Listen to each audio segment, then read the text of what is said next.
She had been carried her whole life, and the secret they were hiding was heavier than she was. The palanquin hit the ground. 4 royal carriers lay dead around it, throats torn, faces locked in terror. Inside, Princess Zinsu sat perfectly still, hands gripping the golden rails so hard her knuckles ached. The palace was burning. Screaming swallowed the night, and crawling toward her through the smoke and ash was the very thing 20 years of silence was meant to prevent, something that did not belong on land. Something that rose from the river. Something ancient and patient that had been waiting for this exact night. It stopped just short of her palanquin, tilted its head, and smiled like it already knew she had nowhere left to run. If you have never felt a story in your chest before, you are about to. Subscribe and stay with me. This story does not slow down. The kingdom of Dahomey did not whisper. It roared, its markets breathed with color, indigo cloth and smoked fish and palm oil gleaming in clay pots. Its warriors moved through the streets like storms that had learned to walk. Its kings were feared from the coast to the deep bush. And at the center of it all, carried above the red earth on a golden palanquin, was the one person in all of Dahomey who had never once felt the ground beneath her feet. Princess Zinsu. She was 20 years old and she had never walked anywhere. She sat straight-backed and silent as her carriers moved through the marketplace that morning, her dark eyes tracking everything. The children chasing a goat between the stalls, the old women arguing over the price of yam, the way dust rose and settled like it was breathing. She noticed everything from above. She always had. It was the only way she knew how to live. Then the little girl appeared. She could not have been more than 5, gap-toothed and bold, pushing through the market crowd with a mango held above her head like an offering. She reached the palanquin and stretched up on her toes, mango extended, eyes wide and earnest. "You, princess." Every guard within 10 steps froze. Zinsu leaned forward. Her fingers reached down toward the child's. "Zinsu," her father's voice. Low, final, she straightened. The little girl was pulled away gently but quickly, disappearing into the crowd before Zinsu could blink. She sat back and said nothing, but her jaw tightened, and her hands, hidden in the folds of her wrapper, curled into fists. King Jibihanzin rode beside her on a black horse, his face carved from something harder than wood. He was a magnificent man, broad-shouldered, heavy with authority, the kind of king that made other kings reconsider. But when he looked at Zinsu, something behind his eyes always flinched, a shadow crossing a bright room. "Rule exists for your protection," he said quietly. "You always say that," she said. "You never say from what." He did not answer. He never did. But 20 years of secrets have a way of developing cracks, and Zinsu had just found the first one. The drought came the way bad things always come, slowly, then all at once. The river nearest the palace shrank to a whisper. Crops that should have been waist-high by now crouched low and pale in cracked earth. Animals moved toward the interior, away from the water, which meant the water was already gone from places the palace had not yet heard about. The elders gathered, the diviners cast, and still the sky held its rain like a grudge. Then Nansika arrived. Nobody sent for her. Nobody knew her name until she was already at the palace gates at dawn, standing barefoot in the dust, both eyes the pale gray of a sky before lightning. She was old in the way of things that have always existed. No one could guess her age and no one tried. She said only that she had been called. The gate guards looked at each other. Then they let her in. The ceremony that afternoon was for the elders, a ritual offering to ease the drought. Nansika was permitted to attend in silence, seated near the back. Zinsu watched her from her palanquin at the edge of the courtyard. There was something about the old woman that made the air feel different, thicker. Like the moment before a storm decides what it wants to be, the procession moved through the courtyard. When Nansika was led past Zinsu's palanquin, she stopped walking, completely, her head turned slowly toward Zinsu. Those pale eyes, sightless, everyone said, landed on her face with the precision of an arrow finding its mark. For 3 full seconds Nansika did not breathe. The guards near her shifted. The elders murmured. Then she exhaled and said quietly to no one in particular, "The river is waiting to come home." She was removed from the palace within the hour. Zinsu watched the guards lead her out through the main gate, watched until she disappeared. Then she turned to the one person she trusted with anything, Dasu. He was already looking at her. He always was, Dasu was not supposed to be her favorite guard. That was not how these things worked. He was younger than most of the palace warriors, lean and watchful, with a stillness about him that Zinsu had decided after 2 years was not shyness. It was attention. He paid attention to everything, especially her. Find her, Zinsu said. Before she is gone. He left without a word. He came back before dawn. He was pale beneath his dark skin in the way of someone who has heard something they cannot unhear. He stood at the edge of her chamber and held out his hand. In his palm was a small stone, dark, smooth, river-worn. Wet though the river was a day's walk away. She said to give you that, he said. And she said he stopped. He looked at her with something in his eyes that was half warning and half something else entirely, something he had been carefully not saying for 2 years. She said, ask the king what he buried at the river the night the eclipse swallowed the moon. Zinsu took the stone. It pulsed against her palm like a heartbeat that was not hers. If this story is pulling you, in comment below. I read every single one. Stay with us. She did not go to her father with anger. She went with silence. She set the river stone on the table between them and sat across from him and waited. The stone sat there, dark and wet and impossible in the middle of the dry season. Jibi Hansen stared at it. The silence stretched long enough to become its own kind of answer. Zinsu watched his jaw work, watched the muscles in his neck tighten. He was a man who had faced armies without flinching. She had seen it, and he was sitting here flinching at a stone. Where did you get that? He said, not a question. Does it matter? Zinsu, tell me. Her voice was quiet. That was how she had learned to be dangerous. Not volume, quiet. Tell me what you buried at the river. Jibi Hansen rose from his seat and walked to the window, his back to her. Outside, what remained of the river caught the last of the evening light. He stood there long enough that she thought he would refuse entirely. Then his shoulders dropped, and King Jibi Hansen, conqueror, feared ruler of Dahomey, the man who had never bent, wept, not loudly, not with drama, just the quiet, devastating weeping of someone who has been holding something for 20 years and no longer has the strength to hold it alone. Dahomey was dying, he said finally. 20 years ago. You were not yet born. Our enemies had broken through the northern walls. 3 days more and everything, the kingdom, the people, everything would have been ash. He turned. His face was undone. I went to the river at midnight during the eclipse. I called on Ne. He said the goddess's name the way men say the names of things that frighten them. I begged, I offered anything, I meant it, she answered. Morning our enemies were gone, scattered, no explanation, no bodies, just gone. He came back to the table, sat, looked at the stone and nodded her. The price was written in water, not in words I could read clearly. I understood it to mean my firstborn, what belonged to the river, that if her feet ever touched the ground, Ne would come to collect her. Zinsu stared at him.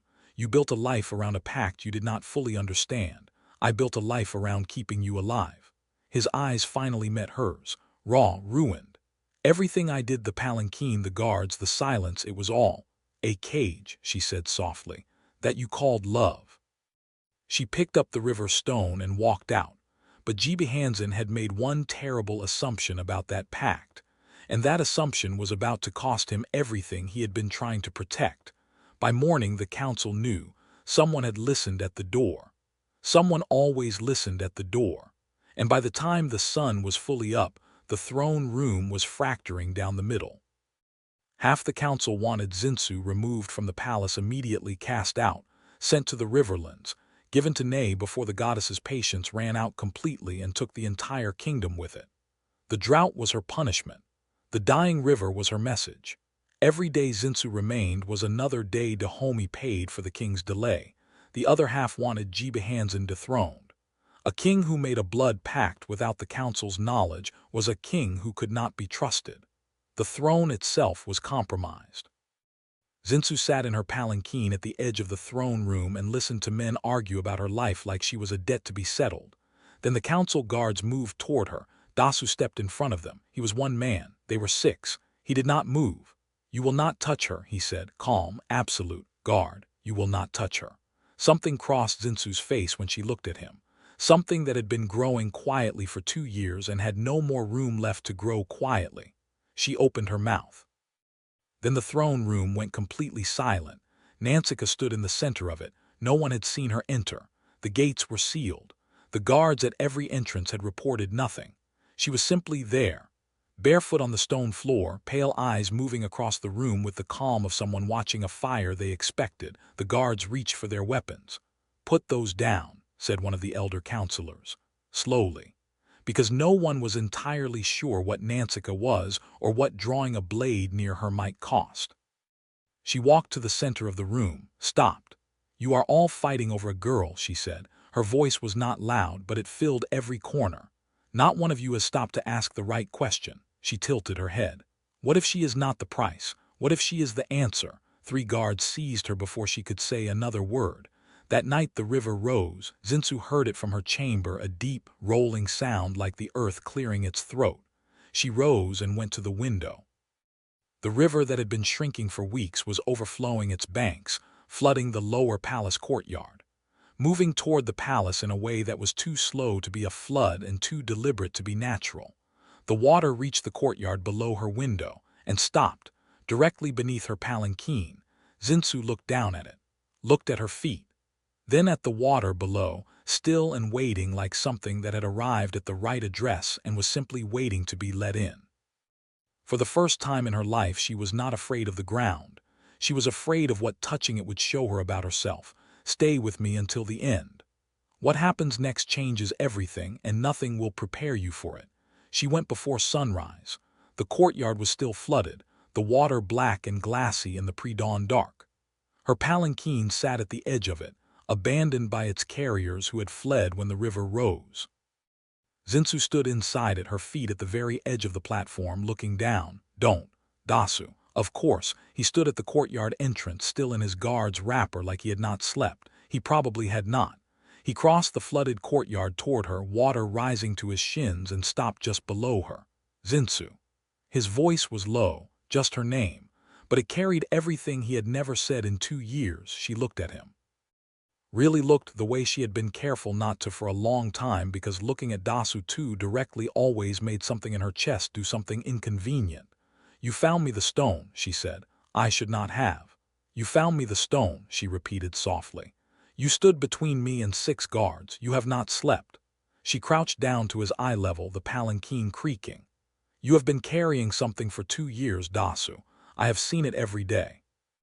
He looked at her with eyes that had given up pretending. "Then don't do this," he said. "Whatever happens when your feet touch the ground, I am not ready to lose you to it." "I have been carried my whole life," she said gently. "I need to know who I am when no one is holding me." She stood and stepped down. The water received her feet without a sound, then everything stopped, the birds, the wind, the river itself. Silence so complete it had a texture, like the world had drawn a single long breath and was holding it. Then the water began to glow, not violently, not with fire or fury. Soft, the way moonlight moves through deep water. It rose around her ankles, her knees, and she did not step back. She felt it moving through her like a memory she had not known she was carrying. Images that were not hers flooded through her. Rivers she had never seen, kingdoms older than Dahomey. A night 20 years ago when a desperate king knelt at dark water and called a name. She saw what he had not understood. Nay had not demanded a soul that night. Nay had offered one. She had entered the bloodline herself, taken form, taken breath, taken a human life, complete with its confusion and longing and grief, because that was what the goddess had chosen. Not to be worshipped from a distance. To know what it felt like to be carried, to be caged by love, to sit above the earth and ache for it, to look at a young guard across a crowded courtyard and feel something warm and helpless move through her chest, to be fully and painfully human. The glow faded. Zinsu stood in the flooded courtyard in the pre-dawn dark, water still and silent around her feet, and she was still herself. Still the girl who had wanted to take a mango from a gap-toothed child. Still the girl who had memorized the exact timbre of one guard's voice. But she understood everything now. Jibe Hansen appeared at the courtyard entrance. He must have heard the silence, that particular kind of silence wakes fathers before it wakes anyone else. He saw her standing in the water, saw the look on her face, and he crossed the flooded courtyard in his sleeping robes like none of it mattered. He dropped to his knees in the water before her, not before a goddess, before his daughter. "Pact was never what you thought," she said quietly. "She did not come to take me, she came to be me, to know what you know, what Dasu knows." Her voice almost broke on his name. What it costs to love something you cannot hold. Hansen pressed his forehead to her hands and wept without sound. Throne, she said gently, you know what must happen. I know, Dahomey will survive it. I know that too. She held his head in her hands for a long moment. Then she looked up. Dasu stood at the edge of the water. He had not moved since she stepped down. His eyes were on her face with an expression that had stopped trying to be anything other than what it was. She crossed to him through the water, stopped close enough that she had to look up. Goddess gets the river, she said softly, but she left something behind. He searched her face. What? 2 years of almost, she said. I think that belongs to you.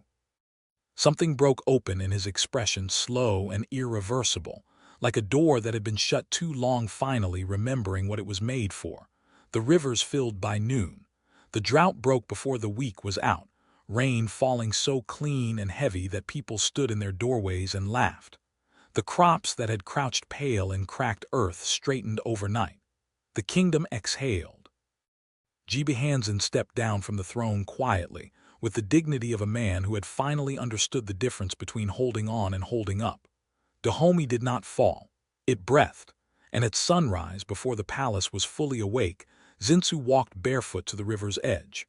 Dasu walked beside her, close enough that their hands kept finding each other in the early light. She stood at the water. She did not disappear into it. She did not dissolve or transform or leave. She simply knelt, placed both palms flat on the surface, and felt it recognize her. A ripple moved outward in every direction, gentle, unhurried, and somewhere deep in the water something ancient and satisfied let go. She stood, turned to Dasu, and for the first time in her life she walked somewhere herself. He walked beside her. The kingdom felt it, cool wind moving through the market where a gap-toothed little girl was already chasing a goat between the stalls. The earth beneath Zinsu's feet was warm, solid, real. She had been above it her whole life. She had never known it was waiting for her. He spent 20 years keeping her from the ground. He never knew she was not afraid of the ground. The ground was afraid of losing her. If this story moved you, share it with someone who loves African storytelling. Subscribe because the next story is already waiting, and it will surprise you.